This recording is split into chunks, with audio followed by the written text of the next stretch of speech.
about your health? Oh yes, please, tuloy kayo. Ako si Francis Shabal, isa po akong Certified Lymphedema Therapist ng Calamba Medical Center. Ano po ba ang lymphedema at papaano ito nangyayari?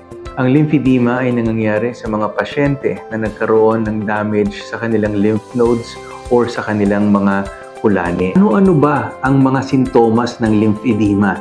Unang-una ay ang pamamaga, pamumula ng balat, pangangalay, minsan ay pangangate, at pag-init ng balat. Paano natin maiiwasan o makokontrol ang lymphedema? Ay hindi natin maiiwasan kung ito ay magdi-develop sa isang pasyente. Ngunit, kaya natin itong i-manage or i-delay para ma-restore natin ang quality of life ng isang pasyente.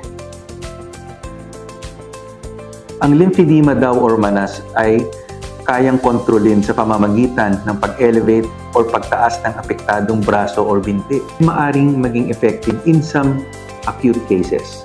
Pero kadalasan, kailangan po muna kayong magpakonsulta sa isang specialist para ma-assess ang inyong kondisyon. Konsulta sa specialist at dito sa Calamba Medical Center. Kalingang may husay at puso. Your health! Gabay sa kalusugan, hatid ng mga eksperto.